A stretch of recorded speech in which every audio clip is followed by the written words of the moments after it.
الحمد لله نحمده ونستعينه ونستغفره ونعوذ بالله من شرور أنفسنا ومن سيئات أعمالنا من يهد الله فلا مضل له ومن يضلله فلا هادي له ونشهد أن لا إله إلا الله وحده لا شريك له ونشهد أن محمدًا عبده ورسوله أرسله بالحق بشيرا ونذيرا من يطع الله ورسوله فقد رشد ومن يعصهما فإنه لا يضر إلا نفسه ولا يضر الله شيئا أما بعد فقد قال الله تعالى في القرآن المجيد والفرقان الحميد فأعوذ بالله من الشيطان الرجيم بسم الله الرحمن الرحيم الف لام میم ذلك الكتاب لا ريب فيه وقال صلى الله عليه وسلم خيركم من تعلم القرآن وعلمه او کما قال علیہ الصلوۃ والسلام صدق اللہ المولانا العظیم وصدق رسولہ النبی الکریم وانا علی ذلک من الشاہدین والشاکرین والحمد للہ رب العالمین۔ بزرگوں اور دوستو، اس وقت ہم ایک بہت ہی مبارک، بہت ہی اونچی اور بہت ہی برکتی کتاب کے اختتام کے سلسلے میں یہاں پر جمع ہوئے ہیں۔ آپ حضرات نے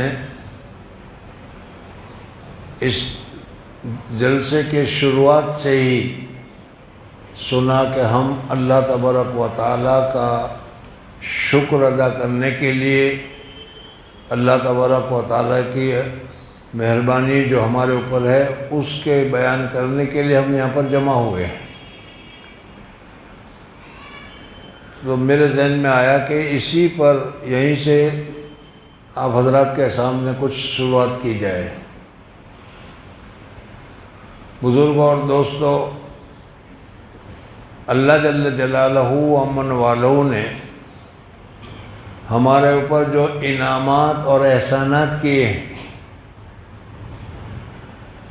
قرآن پاک میں تو اللہ تبارک و تعالیٰ نے فرمایا وَإِن تَعُدُّوا نِعْمَةَ اللَّهِ لَا تُحْصُوهَا۔ اللہ تبارک و تعالیٰ کی ایک ایک نعمت کو بھی اگر تم شمار کرنے جاؤ تو تم شمار نہیں کر سکتے۔ اس ایک نعمت میں بھی اتنی نعمتیں اللہ تبارک و تعالیٰ نے رکھی۔ ان میں جو سب سے زیادہ اللہ تبارک و تعالیٰ نے اس امت پر جو کرم فرمایا، اس امت پر جو احسان فرمایا، اور ہمارے پر اللہ تبارک و تعالیٰ نے جو کرم کیا، اس میں اگر دیکھیں تو سب سے پہلے اللہ جل جلالہ و امن والوں نے ہمیں رسول بھی ایسا عطا کیا جو تمام رسولوں کا سردار ہے۔ اللہ تبارک و تعالیٰ نے ہمیں ایسا رسول عطا کیا کہ جو سارے رسولوں میں اللہ جل جلالہ و امن والوں کو بہت ہی زیادہ محبوب ہے اور بہت ہی زیادہ مقبول ہے۔ حضور اکرم صلی اللہ علیہ وسلم کی امت میں ہونا یہ بھی ایک مستقلاً فضیلت ہے۔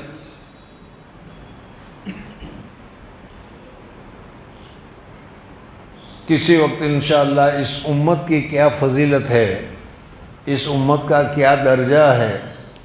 ہم تو بہت خطا کار ہیں، بہت گنہگار ہیں، لیکن ہمارے اس گنہگار ہونے کے باوجود اللہ جل جلالہ و امن والوں کے یہاں ہماری کتنی قدر و قیمت ہے، یہ کسی وقت انشاءاللہ تفصیل کے ساتھ آپ حضرات کے سامنے بیان کریں گے۔ حضور اکرم صلی اللہ علیہ وسلم کی امت میں ہونا اور حضور اقدس صلی اللہ علیہ وسلم کا ہمارا رسول ہونا یہ ہماری سب سے بڑی خوش قسمتی ہے۔ اللہ جل جلالہ امن والوں نے دوسری سب سے بڑی خوش قسمتی اور دوسری سب سے بڑی سعادت جو ہمیں عطا فرمائی، وہ ایسی کتاب عطا کی جو ساری کتابوں میں سب سے زیادہ افضل اور سب سے زیادہ جامع ہے۔ اللہ تبارک و تعالیٰ نے بہت ساری کتابیں نازل کی، توریت، زبور، انجیل اور صحائف وغیرہ، لیکن ان میں جو مضامین تھے خاص وہ سارے مضامین کو اللہ جل جلالہ و امن والوں نے قرآن پاک میں شامل کر لیا۔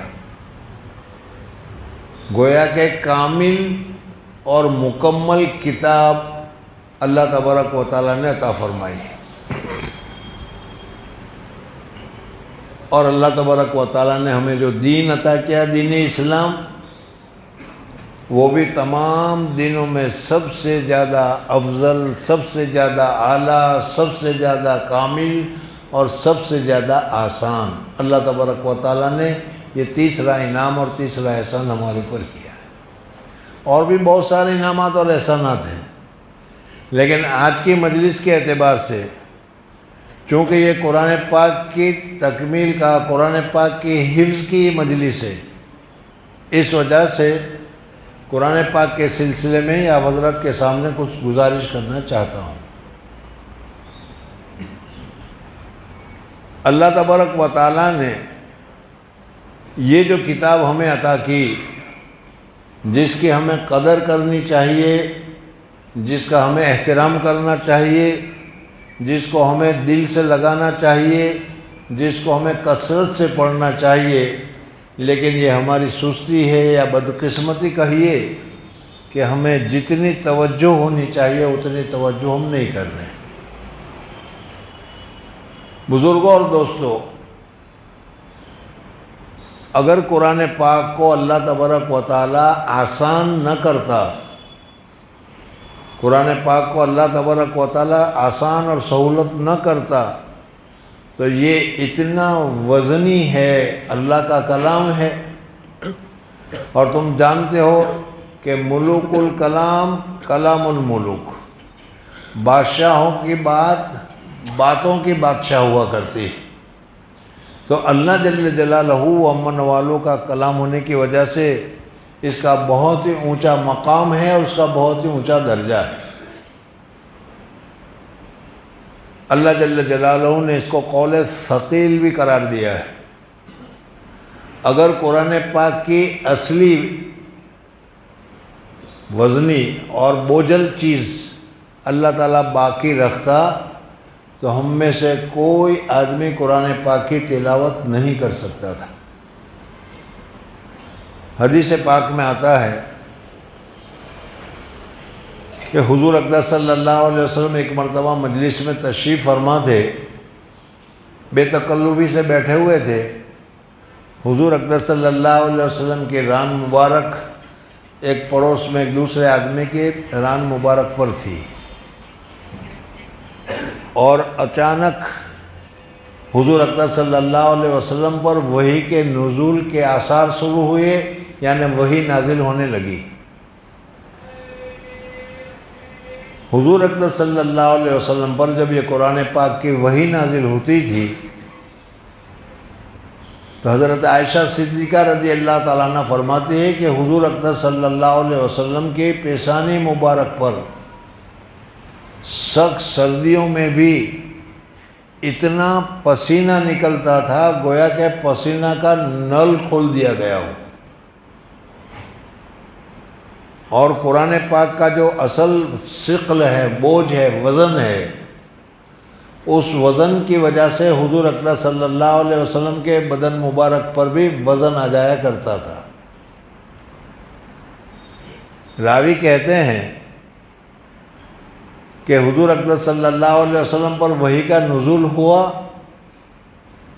اور وہی بھی مختصر سا چھوٹا سا لفظ، غیر اولی الضرر، بس اتنا لفظ وحی میں نازل ہوا، لیکن حضور اقدس صلی اللہ علیہ وسلم پر اتنا وزن تھا اور حضور اقدس صلی اللہ علیہ وسلم کے پاؤں مبارک پر اتنا وزن تھا کہ اس وزن سے مجھے یہ ڈر لگنے لگا کہ کہیں میری ران نہ ٹوٹ جائے۔ یہ تو اللہ تبارک و تعالیٰ نے ہمارے لیے آسان کر لیا ہے۔ آپ حضرت جانتے ہیں کہ سب سے زیادہ متقی اور پرہیزگار اگر کوئی مخلوق ہے تو فرشتے ہیں، لیکن فرشتوں کو بھی قرآن پاک پڑھنے کی سعادت حاصل نہیں ہے۔ حضرت جبریل کی بات دوسری ہے، وہ تو وہی والے ہیں، لیکن ان کے علاوہ دوسرے جو انبیاء ہیں، دوسرے جو فرشتے ہیں، وہ قرآن پاک کی تلاوت نہیں کر سکتے۔ حدیث پاک میں آتا ہے کہ اللہ جل جلالہ و امن والوں نے بہت سارے فرشتوں کو پیدا کر رکھا ہے، وہ دنیا میں گھومتے رہتے ہیں، جہاں کہیں کوئی قرآن پاک کی تلاوت کرتا ہے فرشتے وہاں پہنچ جاتے ہیں۔ اور یہ اتنا ہی نہیں، حدیث پاک میں تو حضور اقدس صلی اللہ علیہ وسلم کے زمانے میں صحابہ کرام رضوان اللہ تعالیٰ علیہم اجمعین کے واقعات بیان کیے گئے کہ رات کو وہ قرآن پاک کی تلاوت کر رہے تھے، سامنے سے کوئی بادل سی چیز نیچے آنی شروع ہوئی، وہیں پر ان کا گھوڑا بھی بندھا ہوا تھا، اس کو دیکھ کر گھوڑا بدکنے لگا۔ یہ پڑھنے والے جو صحابی تھے ان کو خطرہ ہوا کہ اگر یہ گھوڑا بدکا، بھڑکا، اور اگر اس نے پاؤں میرے بچے پر رکھ دیا تو میرے بچے کا تو ختم ہو جائے گا۔ اس وجہ سے انہوں نے پڑھنا روک دیا۔ صبح حضور اقدس صلی اللہ علیہ وسلم کی خدمت میں حاضر ہوئے اور انہوں نے واقعہ بیان کیا کہ یا رسول اللہ صلی اللہ علیہ وسلم، رات کو میں قرآن پاک کی تلاوت کر رہا تھا اور ایسا میں نے دیکھا میرا گھوڑا بھڑکنے لگا، بدکنے لگا۔ تو حضور اقدس صلی اللہ علیہ وسلم نے فرمایا کہ وہ سکینہ تھی جو اللہ جل جلالہ و امن والوں کے فرشتوں کی ایک قسم ہے۔ تم قرآن پاک کی تلاوت کر رہے تھے، اس تلاوت کو سننے کے لیے وہ آ رہے تھے۔ تو بزرگوں اور دوستو، اللہ جل جلالہ و امن والوں نے ہمارے لیے قرآن پاک کو اتنا آسان کر لیا کہ ہماری زبان عربی نہیں ہے، لیکن عربی الفاظ کو بے نہیں پورا کا پورا اگر کوئی آدمی حفظ کرنا چاہے، یاد کرنا چاہے تو آسانی سے کر لیتا ہے۔ لیکن اس کے ساتھ ساتھ یہ بھی میں بتاؤں کہ اللہ جل جلالہ و امن والہ حفظ کی دولت جو دیتے ہیں، جیسے آج ان دونوں صاحبزادوں کو ملی، یہ ان میں ان کا کمال نہیں ہے، بلکہ اللہ جل جلالہ و امن والوں جس سے محبت کرتے ہیں، اللہ تبارک و تعالیٰ ان کو قرآن پاک کی یاد کرنے کا، قرآن پاک کی حفظ کرنے کی توفیق اور سعادت دیتے ہیں اور وہ قرآن پاک کو یاد کرتے ہیں۔ تو یہ قرآن پاک اللہ جل جلالہ و امن والوں نے ہمیں دیا ہے، اور یہ بہت ہی بڑھیا اور بہت ہی اونچی کتاب ہے۔ حدیث پاک میں آتا ہے کہ اللہ تبارک و تعالیٰ نے تمام کائنات کے پیدا کرنے سے پہلے قرآن پاک کو تیار کیا تھا۔ اللہ جل جلالہ کا کلام ہے، تیار کیا تھا اللہ تعالیٰ نے اور لوح محفوظ میں رکھا تھا۔ اس قرآن پاک کو دیکھ کر فرشتے جو کہتے تھے اس وقت میں، وہ حدیث پاک میں موجود ہے کہ کتنی خوش نصیب ہوگی وہ امت، کتنی خوش نصیب ہوگی وہ امت کہ جس امت کو یہ قرآن پاک اللہ تبارک و تعالی عنایت فرمائیں گے۔ تو بزرگوں اور دوستو، قرآن پاک یہ اللہ تبارک و تعالیٰ کا کلام ہے اور بہت ہی مبارک کلام ہے۔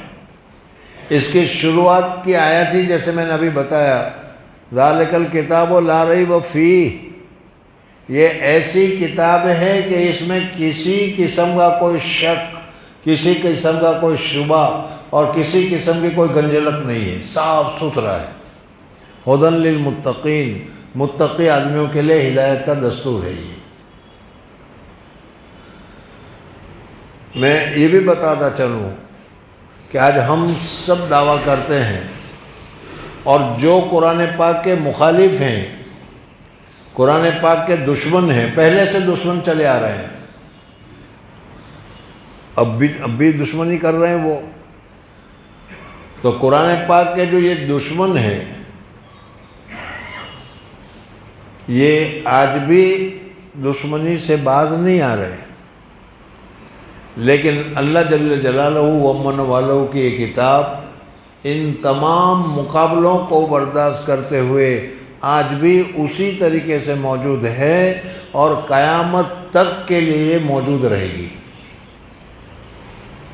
اللہ تبارک و تعالیٰ نے خود قرآن پاک میں فرمایا کہ نحن نزلنا القرآن وَإِنَّا لَهُ لَحَافِظُونَ، ہم ہی اس کی حفاظت کرنے والے ہیں۔ آج 1445 سال ہو گئے، لیکن حضور اقدس صلی اللہ علیہ وسلم کے زمانے میں جو قرآن تھا، جتنے پارے تھے، جتنے الفاظ تھے، جتنے زبر تھے، جتنے زیر تھے، آج تک اس میں ایک کی بھی کمی نہیں ہوئی، اور اللہ تبارک و تعالیٰ اس کی حفاظت کر رہے ہیں۔ قیامت تک اس میں کسی قسم کی کوئی کمی یا تحریف یا تبدیلی ہونے والی نہیں۔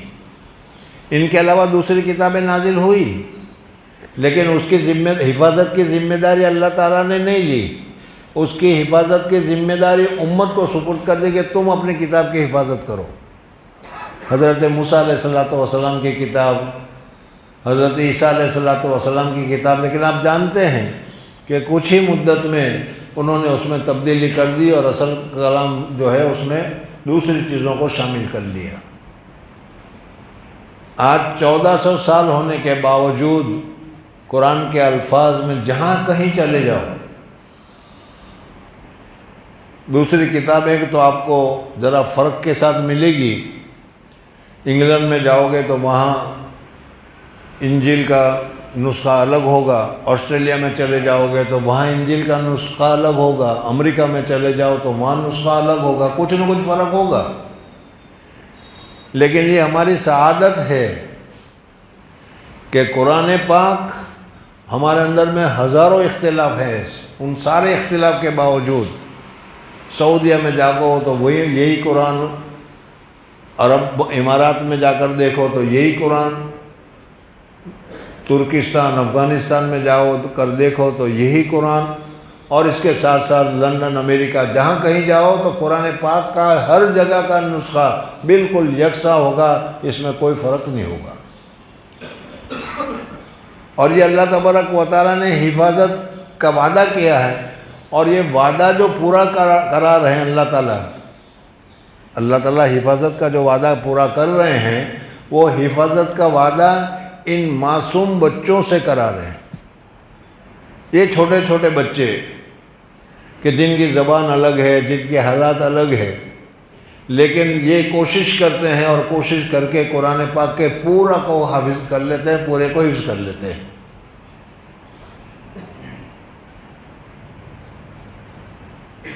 اللہ تبارک و تعالیٰ نے حفاظت کی ذمہ داری ان کو سپرد کی۔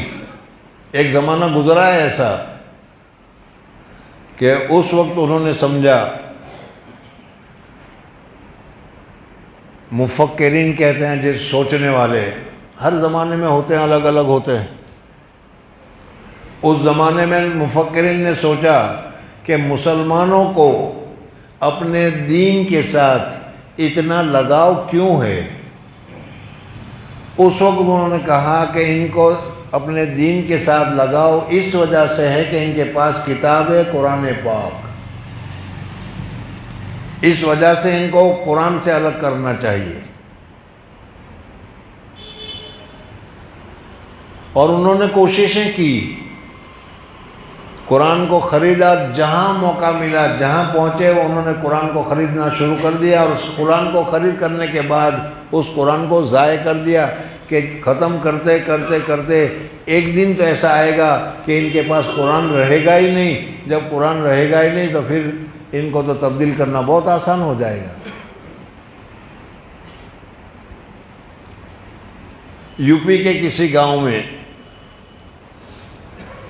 اس قسم کے کچھ لوگ پہنچ گئے، وہاں چھوٹے چھوٹے مکاتب ہیں، مدارس ہیں، اس مکاتب اور مدارس میں قرآن پاک کی تعلیم ہو رہی تھی۔ وہ گئے اور کہا کہ ہم قرآن پاک کو خریدنا چاہتے ہیں، آپ جو قیمت کہیں ہم قرآن پاک کو آپ سے خرید لیں گے، آپ دے دیجئے۔ بزرگوں اور دوستوں، کچھ ہماری بھی برائیاں ہیں، کچھ ہماری بھی خرابی ہے کہ اچھی سے اچھی متبرک چیزوں کو اگر کوئی پیسے سے اور زیادہ پیسے سے دینے کے لیے خریدنے کے لیے تیار ہو جاتا ہے تو ہم تیار ہو جاتا ہے کہ لے لو، پیسے ہونے چاہیے ہمارے پاس۔ وہ مکتب کا مدرس، چھوٹا سا مدرس، اس نے پوچھا کہ بھئی کیا کر رہے ہو تم اتنے سارے قرآن کو خرید کر؟ تو انہوں نے جواب دیا کہ ہم اس قرآن کو تم سے الگ کرنا چاہتے ہیں تاکہ قرآن کے ساتھ تمہارا شغف، قرآن کے ساتھ تمہاری محبت، قرآن کے ساتھ تمہارا تعلق کم ہو جائے، اور کم ہونے کے بعد تم اس سے ہٹ جاؤ۔ آج کل درمیان میں بتاتا چلوں کہ آج کل ان لوگوں نے ایک نئی چیز سوچی۔ اب انہوں نے یہ سوچا کہ ان لوگوں کا تعلق اکابرین کے ساتھ ہے، بزرگوں کے ساتھ ہے، علماء کے ساتھ ہے۔ یہ ہر جگہ کہتے ہیں کہ علماء کہتے ہیں وہ صحیح ہے، علماء کی بات ہم مانتے ہیں، اس لیے ان کو علماء سے ختم کرو۔ اسی وجہ سے روزانہ کسی کے لیے کچھ، کسی کے لیے کچھ، کسی کے لیے کچھ، آپ حضرت سنتے جا رہے ہیں۔ یہ سب پیترے اسلام دشمنی لوگوں کی۔ خیر بہرحال تو اس ملا جی نے انہیں کہا کہ ٹھیک ہے آپ بیٹھ جائیے۔ چھوٹے چھوٹے بچے جو ان کے حفظ ہو رہے تھے ان کو کہا کہ چلو فلانا پارہ سناؤ۔ اس نے وہ پارہ سنانا شروع کیا۔ اس نے ایک لفظ درمیان میں غلط بتایا تو وہ لڑکا کہہ رہا کہ یہ غلط ہے، یہ صحیح ہے۔ یعنی ان کے سینوں میں قرآن موجود ہے، تم اتنے سارے قرآن کو خرید کر قرآن کو مسلمانوں سے کیسے ختم کرو گے؟ ان کے تو سینے میں قرآن موجود ہے۔ رشیا میں جس وقت میں الحاد پھیلا تھا تو بزرگوں اور دوستوں، ان لوگوں نے جو قرآن پاک کی حفاظت کی، اس کی تاریخ اگر ہم پڑھتے ہیں تو آج تعجب میں پڑ جاتے ہیں۔ سب چیزوں پر پابندی لگائی، مسجدوں پر پابندی، نماز پر پابندی، قرآن پر پابندی، سب چیزوں کی، لیکن انہوں نے اپنے چھوٹے چھوٹے بچوں کو الف بے تو نہیں سکھایا، لیکن زبانی قرآن پاک کو سکھایا، الحمدللہ رب العالمین، اور کے بچے کو یاد کرایا، اور اس طریقے سے انہوں نے پورا قرآن حفظ کر لیا، اور اس وقت سے آج بھی رشیا میں قرآن پاک کی تلاوتیں ہو رہی ہیں۔ تو بزرگوں اور دوستوں، اللہ تبارک و تعالیٰ کی بہت ہی بڑی مبارک کتاب ہے۔ اس کی برکتیں اگر دیکھو تو وہ برکتیں بھی بے شمار ہیں۔ اس کو اگر کوئی آدمی پڑھتا ہے تو پڑھنے میں بھی ثواب۔ حدیث پاک میں حضور اقدس صلی اللہ علیہ وسلم نے فرمایا کہ الف لام میم پڑھتا ہے تو 30 نیکی ملتی ہے، الف کی الگ، لام کی الگ، میم کی الگ۔ اگر کوئی پڑھتا نہیں ہے، صرف دیکھتا ہے، تو دیکھنے پر بھی اللہ تبارک و تعالیٰ کی کلام کے احترام اور عزت کے ساتھ دیکھنے پر بھی اللہ تبارک و تعالیٰ کی طرف سے ثواب ملتا ہے۔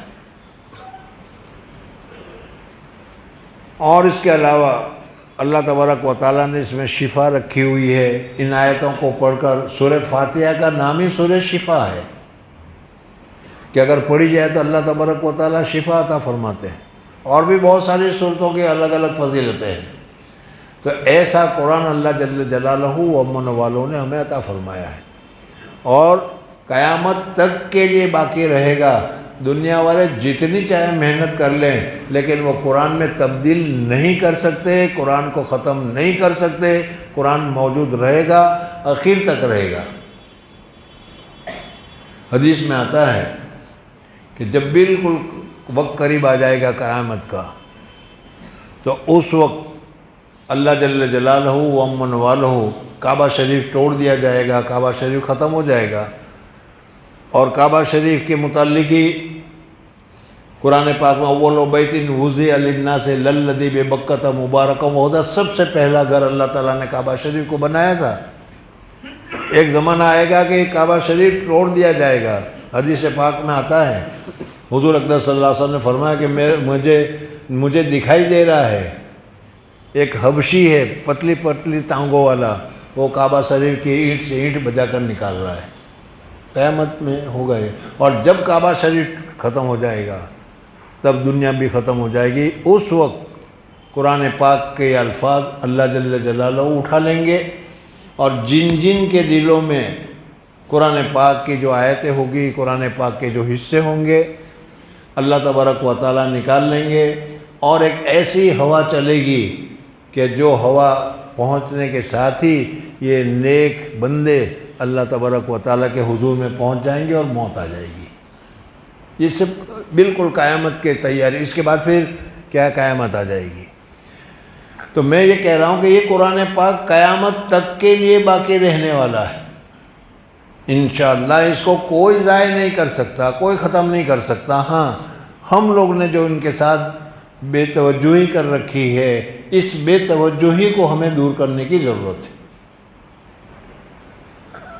بزرگوں اور دوستوں، ہم تو بہت چھوٹے سے گاؤں میں رہنے والے لوگ ہیں، لیکن مجھے اپنے بچپن کا زمانہ یاد ہے، ناظرہ پڑھنے کے زمانے میں، کہ جب کسی جگہ سے محلے میں گزرتے تھے فجر کی نماز کے بعد، تو اماں اور ابا اس وقت تک ناشتہ نہیں دیتے تھے جب تک قرآن پڑھ کر بیٹھو نہ، قرآن نہ پڑھ لو۔ اور صبح سویرے ہر گھر میں سے قرآن پاک کی تلاوت کی آواز آیا کرتی تھی۔ آج ہمارے محلے تو محلے، بلکہ بعض ایسی جگہیں بھی ہیں کہ جہاں سے قرآن پاک کی آواز کی جگہ پر ٹی وی اور گائنوں کی آوازیں ہمارے پاس پہنچ رہی ہیں۔ بزرگوں اور دوستوں، ہم کہاں تھے اور گر کر کہاں پہنچ گئے۔ آج پھر اپنے گھروں میں قرآن پاک کی تلاوت کا نظام ہمیں قائم کرنا چاہیے۔ خیر، بہرحال اس وقت حفظ کی مجلس ہے، اور اس حفظ کی مجلس میں نے بتایا کہ یہ اللہ تبارک و تعالیٰ کا فضل ہے، محنت ہے ان کی محنت ہے، اساتذہ کی محنت ہے، جو مدرسہ ہے اس کی محنت ہے، وہ سب ہے، لیکن اصل ان محنت کے ساتھ ساتھ اللہ تبارک و تعالیٰ کا فضل ہے۔ بہت سارے ایسے اکابرین ہمارے سامنے ہیں کہ جن کے حافظے مشہور ہے۔ ایک مرتبہ دیکھ لیا، 35 سال تک یاد رہتا تھا کہ میں نے کہاں پر کون سی کتاب میں کہاں دیکھا ہے، اور غور سے پڑھتے تھے تو ساری زندگی یاد رہتا تھا، لیکن قرآن پاک کے حافظ نہیں تھے۔ تو یہ اللہ تبارک و تعالیٰ کا فیض ہے، فضل ہے، جس کو چاہے وہ اللہ تعالیٰ عطا فرماتے ہیں۔ بہت خوش نصیب ہے یہ دونوں بچے، اور اسی طریقے سے وہ جو بچے قرآن پاک کو حفظ کر رہے ہیں کہ اللہ جل جلالہ و امن والوں نے اپنے قرآن پاک، اپنے کلام پاک کی حفاظت کے لیے ان کو منتخب کیا ہے۔ اس وقت میں ان مدرسے کو بھی جو اتنے پرانے زمانے سے چل رہا ہے، حالانکہ ہمارے یہاں بڑے بڑے دارالعلوم بھی ہیں، لیکن اس کے باوجود اس مدرسے سے جو طلبہ حفظ کر رہے ہیں وہ اسکول کے ساتھ تعلیم حاصل کر رہے ہیں۔ اس وجہ سے اگر کوئی آدمی یہ کہے کہ بھائی اسکول کی تعلیم کی ضرورت ہے، مدرسے میں جاتے ہیں تو اسکول کی تعلیم نہیں ملتی، ان کو میں کہتا ہوں کہ دیکھو یہ اسکول میں پڑھنے والے بھی اپنا وقت نکال کر ایسے مدرسوں سے قرآن پاک کو حفظ کر رہے ہیں۔ اس وجہ سے ایسے مدرسوں کی بھی، ایسے مکاتبوں کی بھی ہمیں قدر کرنی چاہیے اور نصرت کرنی چاہیے۔ ہم سے اگر کچھ نہ ہو سکے تو کم سے کم نصرت کر کے، مدد کر کے ثواب حاصل کرنا چاہیے۔ بزرگوں اور دوستو، قرآن پاک کے حفظ کے سلسلے میں ہو سکتا ہے عامتاً تو ہمارے مدرسوں میں جو قرآن پاک کو حفظ کرتے ہیں وہ 3 سال ہوتے ہیں، کوئی 1 سال میں بھی، کوئی اس سے جلدی بھی کر لیتا ہے۔ لیکن اسلامی تاریخ میں اگر ایک دوسری اعتبار سے دیکھنے جائیں، حضرت ابوبکر، حضرت عمر فاروق رضی اللہ تعالیٰ عنہ، صحابہ کرام رضوان اللہ تعالیٰ علیہم اجمعین، تو انہوں نے تو قرآن کو حفظ ہی کیا 60-70 سالوں کی عمر میں۔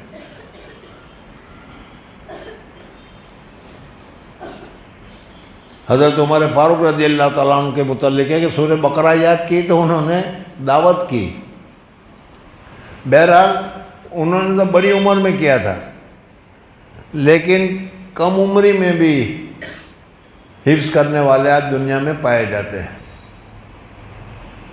کم سے کم جلدی سے جلدی قرآن پاک کے حفظ کے متعلق تحتوی مراقب الفلاح نامی ایک کتاب ہے، فقہ کی کتاب ہے، اس میں لکھا ہے ایک عالم کے متعلق، ایک بزرگ کے متعلق کہ زندگی میں مجھ سے 2 کام بہت عجیب ہوئے۔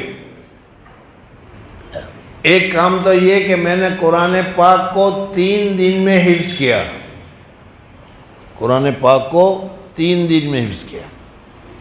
3 دن سے کم ابھی تک مجھے تو نہیں ملا، دیکھتے ہیں ہو سکتا ہے 3 دن سے کم میں بھی کسی نے حفظ کیا ہو، لیکن انہوں نے لکھا کہ میں نے قرآن پاک کو 3 دن میں حفظ کیا۔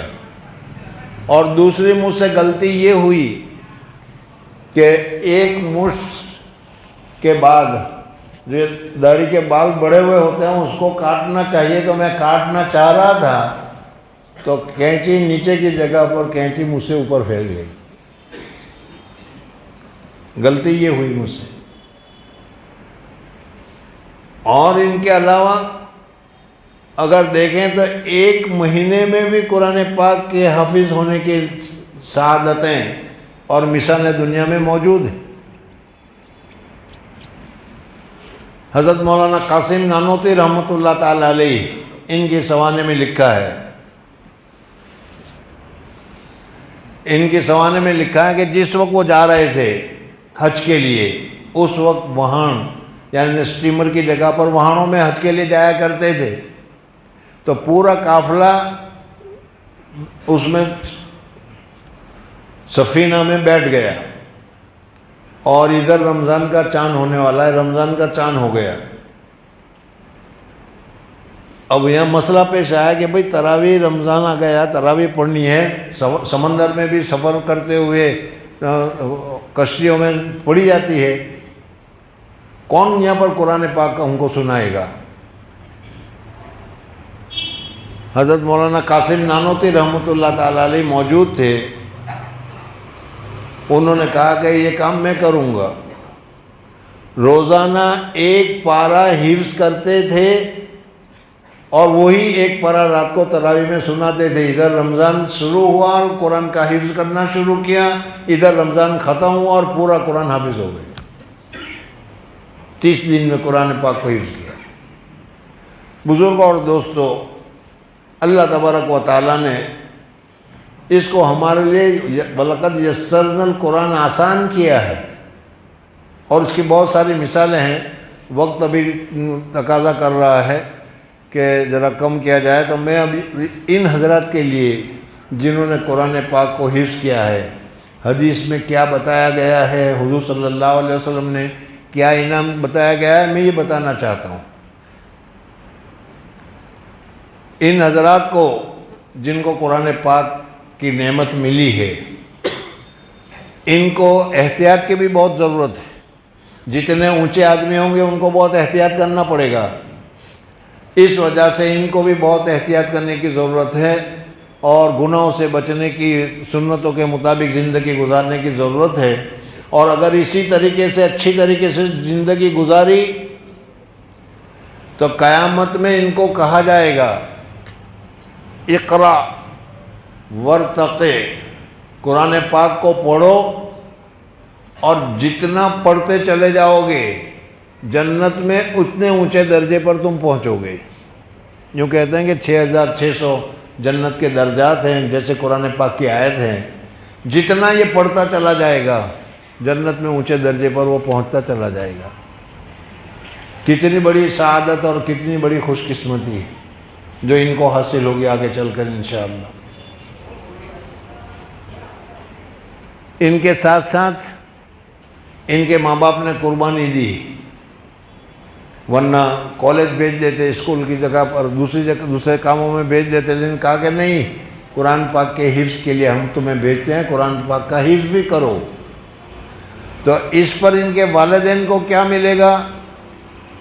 حدیث پاک میں ہے کہ قیامت کے دن ان کے ماں باپ کو نور کے گدوں پر، نور کی محفلوں پر، نور کے کرسیوں پر، نور کے گدوں پر ان کو بٹھایا جائے گا، اور ان کے سر پر ایک تاج رکھا جائے گا، کراؤن جس کو کہتے ہیں۔ حدیث میں آتا ہے کہ وہ اتنا نورانی ہوگا، اتنا نورانی ہوگا کہ دوسرے فرشتے جب اس کو دیکھیں گے تو کہیں گے کہ یہ نبی ہیں یا کون ہے جو اتنے اعزاز میں بٹھائے گئے ہیں؟ تو جواب دیا جائے گا کہ نہ یہ نبی ہیں نہ یہ رسول ہیں، یہ وہ والدین ہیں کہ جنہوں نے اپنے بیٹوں کو قرآن پاک حفظ کرنے کے لیے وقف کیا تھا۔ بزرگوں اور دوستو، میں بے عزتی نہیں کرتا، لیکن بتا رہا ہوں کہ ان کے والدین کو ہم دنیا میں کچھ بھی نہیں سمجھتے، معمولی سمجھتے ہیں، غریب سمجھتے ہیں۔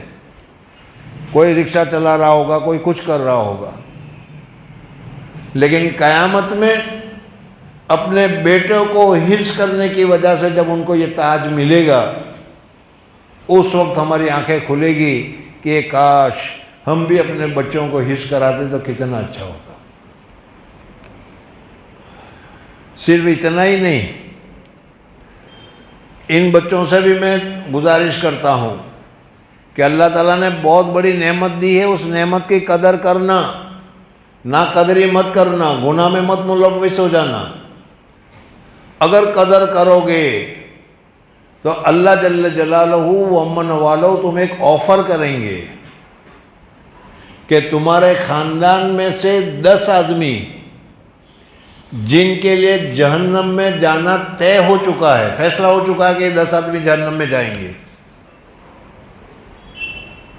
ان کو کہا جائے گا کہ تم اپنے خاندان میں سے جس 10 آدمی کا نام لوگے ہم اس کو جہنم سے آزاد کر کے جنت میں بھیجیں گے۔ بزرگوں اور دوستو، کتنی بڑی نعمت ہے، اور ہمارے لیے جہنم سے چھٹکارے کے لیے کتنا آسان سا راستہ ہے، لیکن ہمیں قرآن پاک کے حفظ کرنے کو یا قرآن پاک کے حفظ کرنے والے کو ہم معمولی سمجھتے ہیں کہ یہ کیا الفاظ رٹتے رہتے ہیں جس کو خود بھی معنی نہیں سمجھتے، لیکن اللہ جل جلالہ امن والوں کی طرف سے یہ دیا جائے گا۔ تو بزرگ اور دوستو، میں مبارکبادیں پیش کرتا ہوں آج اس وقت ان کے والدین کو بھی، اور ان کے والدین کے ساتھ میں یہ بھی جانتا ہوں کہ والدین بھیجیں، بچے جائیں، جب تک ان مدرسین کی توجہ نہیں ہوگی، مدرسین کی محنت نہیں ہوگی، مدرسین ان کے اوپر اپنا خون پسینہ ایک نہیں کریں گے وہاں تک ان کو یہ دولت ملنے والی نہیں تھی۔ اللہ جل جلالہ و امن والو ان کو بھی اعلیٰ درجہ نصیب فرمائے۔ بہرحال آپ حضرات نے قرآن پاک کے متعلق جیسا کہ ابھی انہوں نے بیان کیا تھا کہ اللہ تعالیٰ نے بہت ہی اونچی نعمت سے ہمیں نوازا ہے، شکریہ ادا کرنا چاہیے۔ ہم اللہ تبارک و تعالیٰ سے دعا کرتے ہیں کہ اللہ تبارک و تعالیٰ ان دونوں بچوں کو اور اس کے ساتھ ساتھ جن بچوں نے قرآن پاک حفظ کر لیا ہے ان کو، اور جو لوگ قرآن پاک کو حفظ کر رہے ہیں، اللہ تبارک و تعالیٰ اس کو حفظ کرنا بھی آسان فرمائے، یاد رکھنا بھی آسان فرمائے، اور قرآن پاک کی دولت سے مالا مال فرمائے۔ اللہم صلی علی سیدنا و شفیعنا و حبیبنا و سندنا و سیدنا و مولانا محمد وعلی آل سیدنا و نبینا مولانا محمد مبارک وسلم تسلیما کثیرا کثیرا کثیرا۔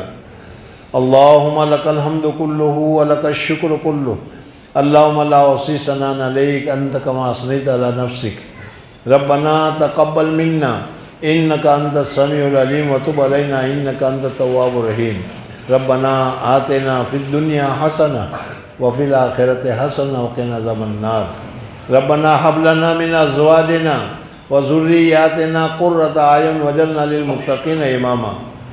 لا الہ الا اللہ الحلیم الکریم، سبحان اللہ رب العرش العظیم، والحمد للہ رب العالمین، نسألک موجبات رحمتک وعزائم مغفرتک والغنیمۃ من کل بر وسلامۃ من کل اثم، لا تدع لنا ذنبا الا غفرتہ ولا ہما الا فرجتہ ولا حاجۃ ہی لک رضا الا قضیتہا یا ارحم الراحمین۔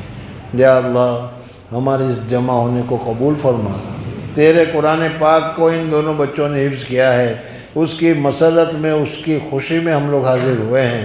یا اللہ ان بچوں کے ساتھ تو قرآن پاک کی خوشی میں ہماری سب کی مغفرت فرما دے، ہمارے سارے گناہوں کو معاف فرما دے۔